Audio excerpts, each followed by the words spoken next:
The narcissist always gives up and they are never real. The narcissist is an adult with the emotional maturity of a 5-year-old, and when someone hears that statement for the first time they think that this must be a gross exaggeration. Surely this can't be true. The narcissist is an adult, they have lived life. It isn't possible. So, okay, maybe they are at the maturity level of a young adult or maybe a teenager. That narc has gone gray. They certainly look like an adult and they know how to appear as a mature adult, but the emotional maturity of a 5-year-old? That is hard to believe. That narcissist proved to be a competent employee over the course of their lives. For the time of their brief employment at one job then the next. They were a father or a mother, they were a husband or a wife, they were active in charities. No, that is ridiculous. No way can they have the emotional maturity of a 5-year-old. How is that even possible? Well, let's try to get some answers. One of the narc's many flaws, you could call it an Achilles heel, but the problem is the narc has many Achilles heels, not just the one or two an average person might have, is that they are unable to commit to anything. Be it an individual job, a career, or any form of relationship. Yes, the relationship could be that of sibling, daughter, or son, friend, girlfriend, boyfriend, significant other, spouse, or sadly even parent. The narc will only give the bare minimum of commitment and always be looking over the horizon for the next experience. So yes, the narc always gives up. They do this throughout their existence, and the astonishing thing is they can't see the obvious in their lives. Of course, there are successful covert narcissists who can still fully ply their trade while maintaining a career. For the most part, these successful narcs wield power or work a menial job. Either way, they are then afforded plenty of personal freedom either mentally or physically, since their work environment gives them that free rein.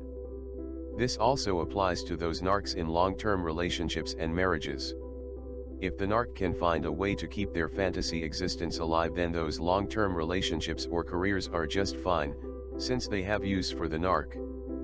But make no mistake, there is never any love or commitment to those careers or partners, although to the partner and even to the people at the workplace it may appear the narc is dedicated and committed. However, we are talking about the average covert narcissist, not those exceptional ones. The average narcissist can't understand why their world is always in turmoil and they are always in a state of irresolution. They don't understand why they never have peace, and the main reason is that when there is peace, they need to stir the pot, they get bored, they need to move on. Keep in mind, the narc is covered in their lack of commitment. Yes, the narc will continue to pose as the loyal employee, sister, daughter, spouse, girlfriend, parent, all the while making plans for their exit. So then it is just a matter of trying to exit gracefully with a plausible excuse and making their plans without anyone detecting what is going on inside of that warped mind of theirs. Honestly, the incoherent, inconsistent, illogical, irrational world inside that narc's mind is not something a sane person could ever fully comprehend. That might be a good thing, but sane people who have had their lives destroyed by a narc unfortunately do have to understand that warped world to a certain extent. It's necessary for the victim to understand, to get their feet back on the ground, and put that narc experience in perspective. It is necessary for the victim's own personal sanity. Yes, the world the narcissist created for us was surreal, but that surreal world still has to be put into the context of the real world. Yes, the surreal world was made a part of the victim's real world, whether they realized it was a farce or not. It needs to be mentioned though, that what we are describing, the narc engaging in treachery and deception, and the incredible depth and scope of their lying, is never seen as unjustified or evil to the narcissist themselves. Somehow the narcissist always has full self-justification for their actions. They will always somehow vilify the person or job or friend or relative or spouse that they are about to stab in the back. Yes, the narc always sees all that they do as noble. They always see themselves as the righteous ones that have been terribly abused and mistreated. Yes, there are those self-aware narcissists, but by and large many, probably even the majority of narcissists, do see themselves as righteous. That self-righteousness is the fuel that keeps them going, that allows them to perfectly deny the obvious damage they have done to every person whose lives they have touched.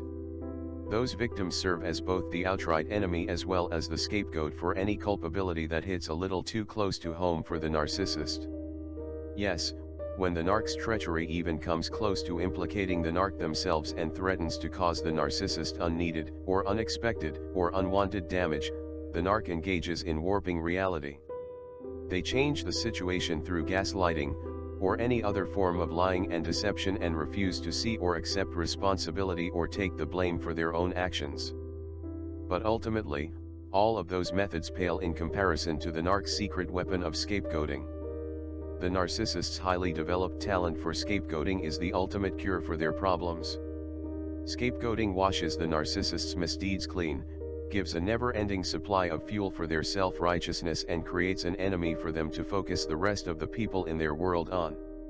It totally takes the attention off of the narcissist, and even the narcissist is more than willing to believe their own tales of victimhood. Yes, there are plenty of willing enablers, flying monkeys, to back up the narcissist's fabricated claims. The bottom line is the narcissist always takes the easiest way out, regardless of the damage done to others, and never has any consideration whatsoever for the truth. It now becomes clear why scapegoating comes naturally to the narcissist. So, it also starts becoming easier to link the narc's stunted emotional growth to always giving up. Yes, going when the going gets tough is one of the many keys to explaining why the narcissist never matures, never even comes close to the level of maturity that their chronological age and their life experience and their outward persona would seem to point to. Yes, the narc has certainly learned to put on the pretense of maturity, to say and do things that appear, are perceived as mature, but it is only on the surface, an act, a farce. People who are unfamiliar with narcissism or have just recently met the narc might never understand the ruse that narc is perpetrating, but eventually, with time, the narc's immaturity comes to the surface, and this is usually when the narc begins to think about greener pastures. So if the narc senses they will soon be found out and will no longer be able to maintain the farce, they begin an exit strategy. On the other hand, if for some reason the narcissist is able to successfully pull the wool over people's eyes and maintain the farce, the narc then becomes bored. Yes, the narc gets bored and then begins scheming and planning. A successful farce means the narc is compelled to find something more challenging and can't help themselves but to look forward to a different venue, a new persona, another performance. Somewhere else. Yes, always giving up is clearly related to the narc's stunted emotional growth. But if there are any doubts, we need to think about what happens when the narc's cleverly constructed persona is put to the test and occasionally falls to pieces. Yes, the above plans to move on, to leave, are accelerated when the going begins getting tough. When the narc sees any excessive adversity or struggle, they are simply given a greater incentive to engage in all of their above wiles, methods of operation. Yes, that commitment, loyalty, love, concern, respect on the part of the narcissist are all a ruse, but that ruse falls to pieces, is either partially or even fully exposed when it is put to the test. Yes, under those circumstances the narcissist gives themselves away or has great difficulty in maintaining that false persona. Once the narc knows the game is up, they simply exit. Gracefully if possible, but sometimes in any way necessary. When this departure in the face of adversity doesn't go smoothly and the narc is placed under unexpected stress, there is a high risk for their true persona, the creature under the mask, to be fully or partially exposed. When this does happen, it creates shock in those unaware of the possibility of covert narcissism. No normal human can conceive of an intimate partner transforming into a stranger, a different persona right in front of their eyes after years of being together. No matter, the narc leaves and engages all of their carefully honed methods of protection with fluid ease. Yes, that treachery and duplicity and lying have been matured and developed to a high art. Yes, the ability to put on a fake persona has been developed to a high art as well. Just the actual person has been allowed to remain emotionally stunted at the level of a 5-year-old. So it now begins coming into focus why the narc will be both the perennial victim and also the perpetual emotional 5-year-old, as hard as that is to believe. The narc always gives up, always runs away when the going gets tough, or conversely, when the farce they put on is no longer a challenge. So, therefore the narc never grows or matures emotionally. Only their lying, treachery, deceit, duplicity grow and mature. But of what use are those evil traits to anyone? They have no value, they are useless, and even worse, they do incredible damage to others, and occasionally to the narc. But if the narc ever sees any damage to themselves, their inner 5-year-old kicks in.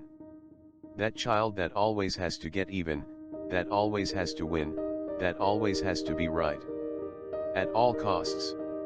Then the narc goes nuclear with everything that they were about to discard anyway being vaporized. But the narc often suffers severe collateral damage themselves. No matter, as long as the victim is suffering more than they have still won. Yes, maturity comes from dealing with adversity, holding to a commitment and making it work, be it in a friendship, a relationship, a marriage, a career.